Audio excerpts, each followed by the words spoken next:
بسم اللہ الرحمن الرحیم۔ السلام علیکم ورحمۃ اللہ وبرکاتہ۔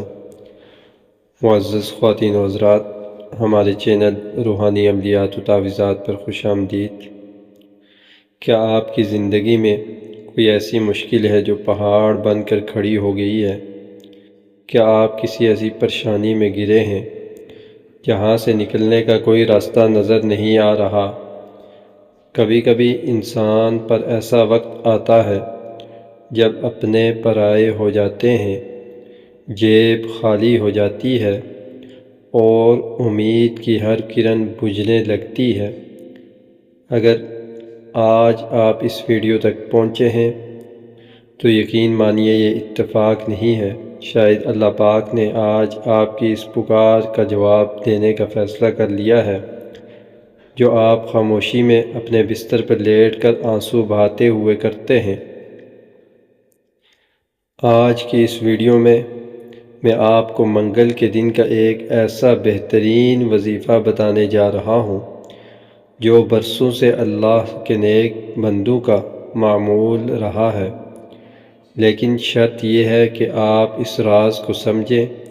اس لیے میری آپ سے گزارش ہے کہ اس ویڈیو کو اسکپ مت کیجیے گا، کیونکہ اصل بات وظیفہ کے الفاظ میں نہیں، اس کی روح میں ہوتی ہے۔ اگر آپ نے اگلے 5 منٹ مجھے دے دیے تو میں دعوے سے کہتا ہوں کہ ویڈیو کے آخر میں بتایا گیا عمل آپ کی تقدیر بدل سکتا ہے۔ دوستو، منگل کا دن بعض لوگوں کے نزدیک بھاری دن سمجھا جاتا ہے، لیکن اسلام میں کوئی دن منحوس نہیں ہوتا۔ ہر دن اللہ تعالیٰ کی طرف سے ہوتا ہے، لیکن ہاں، کچھ اوقات اور کچھ دنوں کی تاثیر الگ ہوتی ہے۔ بزرگان دین فرماتے ہیں کہ جب دشمن کا خوف ہو، قرض کا بوجھ کمر توڑ رہا ہو، یا کوئی ایسی حاجت ہو جو برسوں سے اٹکی ہوئی ہو، تو منگل کے دن اللہ کی خاص صفت کا سہارا لینا چاہیے۔ لیکن وظیفہ شروع کرنے سے پہلے ایک سوال ہے، کیا آپ جانتے ہیں کہ دعا قبول کیوں نہیں ہوتی؟ دعا اس لیے قبول نہیں ہوتی کیونکہ ہمارے یقین میں کمی ہوتی ہے۔ ہم منہ سے تو اللہ کا نام لے رہے ہوتے ہیں، لیکن دل میں یہ خوف ہوتا ہے کہ پتہ نہیں کام ہوگا یا نہیں۔ یاد رکھیں، وظیفہ کوئی جادو کی چھڑی نہیں ہے، یہ ایک کنیکشن ہے آپ کا اور آپ کے رب کا۔ آئیے میں آپ کو اس وقت میں لے چلتا ہوں جب سیدنا ابراہیم علیہ السلام کو نمرود نے آگ میں ڈالنے کا فیصلہ کیا۔ ذرا سوچئے، ایک طرف وقت کا سب سے بڑا بادشاہ اور اس کی فوج، اور دوسری طرف ایک اکیلا انسان۔ جب حضرت ابراہیم علیہ السلام کو آگ میں پھینکا جا رہا تھا تو فرشتے آئے۔ ہوا کے فرشتے نے کہا، اگر اجازت دیں تو میں آگ کو اڑا دوں۔ پانی کے فرشتے نے کہا، میں آگ کو بجھا دوں گا۔ لیکن اس وقت حضرت ابراہیم علیہ السلام کا توکل کس چیز پہ تھا؟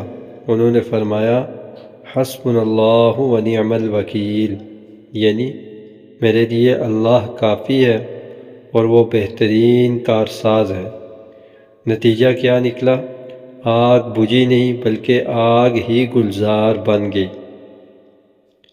اللہ نے حکم دیا کہ اے آگ ٹھنڈی ہو جا اور سلامتی والی بن جا۔ اگر یہ الفاظ آگ کو ٹھنڈا کر سکتے ہیں تو کیا یہ آپ کی زندگی کی مشکلات اور قرض کی آگ کو ختم نہیں کر سکتے؟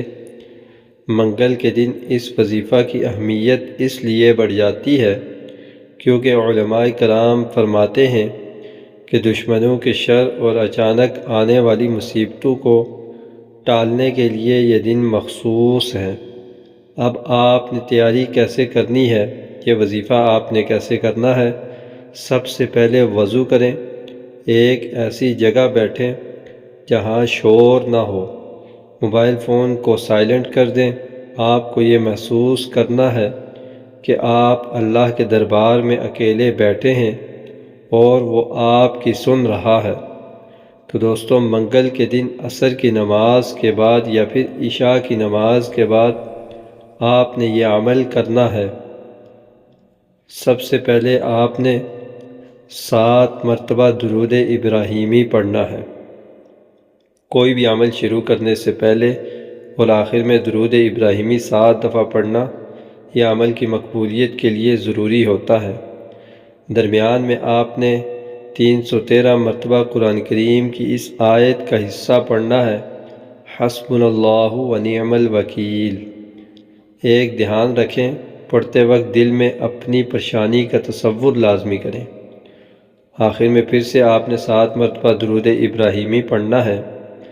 جب گنتی پوری ہو جائے تو وہیں بیٹھے بیٹھے ہاتھ اٹھائیں اور اللہ سے ویسے مانگیں جیسے ایک بچہ اپنی ماں سے ضد کرتا ہے، رو کر مانگے، کیونکہ اللہ کو عاجزی پسند ہے۔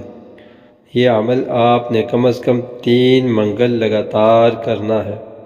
انشاءاللہ پہلے ہفتے میں ہی رستے کھلتے نظر آ جائیں گے۔ اس ویڈیو کو صدقہ جاریہ سمجھ کے شیئر ضرور کریں، ہو سکتا ہے آپ کی وجہ سے کسی کی مشکل حل ہو جائے۔ اللہ ہم سب کا حامی و ناصر ہو۔ اپنی دعاؤں میں مجھے بھی یاد رکھیے گا۔ اللہ حافظ۔ السلام علیکم ورحمۃ اللہ وبرکاتہ۔